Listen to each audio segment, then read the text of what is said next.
Now, what's a BPR? Well, there are three qualities to it. It needs to be safe, it needs to be vital, and it needs to be repairable. So let me just talk you through those one by one. Safe means you're removing the fear. Like people get to show up and do two things. Be as much of themselves as they want to be. And secondly, be able to talk about what's not working. So safe has been in the awareness of the world for a couple of decades. Amy Edmondson, who's a professor at Harvard, really kind of popularized this idea of psychological safety. This idea that, from her research, it's like the teams that are able to talk about what's not working are the teams that are most successful. It's paradoxical, I know, but if you can talk about it, you can fix it. If you can't talk about it, it just lingers and causes damage. So safe is a key part of it.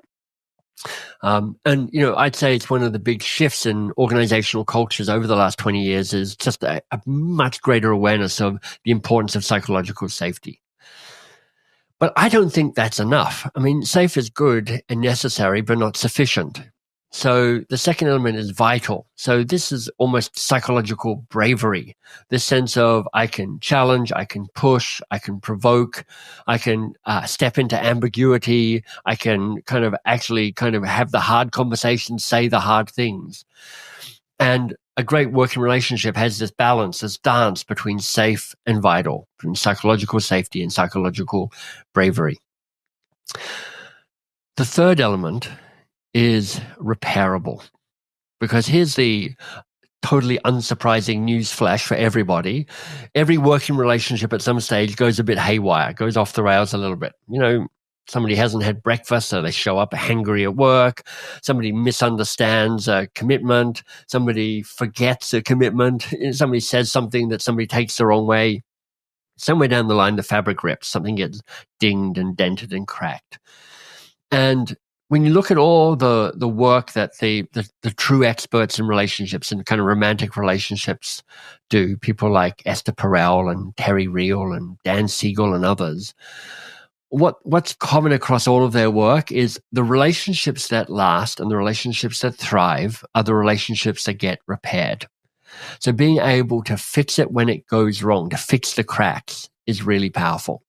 And if you've got safe, and if you've got vital, and if you've got repairable, then you're really trending towards being able to build a BPR, best possible relationship with people. Yeah. When I started reading this in the book, I immediately thought of the person. It's funny, I just hung up with this person. We just finished a call. And I was like, I have that with this person. Like, it just works. It clicks. It's easy.